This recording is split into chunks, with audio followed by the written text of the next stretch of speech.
बिस्मिल्लाहिर्रहमानिर्रहीम। अस्सलाम वालेकुम दोस्तों, मैं मोहम्मद नदीम अख्तर और आप देख रहे हैं नदीम शहानवी इलेक्ट्रिकल यूट्यूब चैनल। दोस्तों कैसे हैं आप सब? उम्मीद करता हूं आप सब ठीक ठाक होंगे, खैर खैरियत से होंगे। अल्लाह पाक आप सबको खैर खैरियत से ही रखे। अल्लाह पाक के फजल और करम के साथ आज की वीडियो करते हैं शुरू। दोस्तों अगर आप हमारे चैनल पर नए हैं तो आपसे गुजारिश की जाती है कि आप हमारे चैनल नदीम शहानवी इलेक्ट्रिकल को यूट्यूब पर सब्सक्राइब कर लें और साथ में बेल के आइकन पर लाजमी क्लिक कर लें। उससे यह होगा कि हर एक नई आने वाली वीडियो आपकी खिदमत में पेश होती रहेगी। जी दोस्तों, आज की इस वीडियो में मैं आपको बताने लगा हूं कि जिप कैसे बनाई जाती है।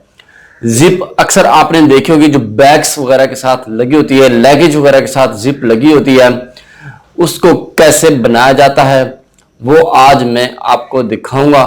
चलो चलते हैं, जिप को देखते हैं कैसे बनाई जाती है। आपने वीडियो को मुकम्मल वॉच करना है और साथ में कमेंट सेक्शन में आके हमें बताना है कि आपको हमारी वीडियो कैसी लगी है। आपने इस वीडियो को लाइक करना है, कमेंट करके हमें बताना है और साथ में दोस्तों के साथ भी शेयर करनी है। चलो चलिए देखते हैं कैसे बनती है।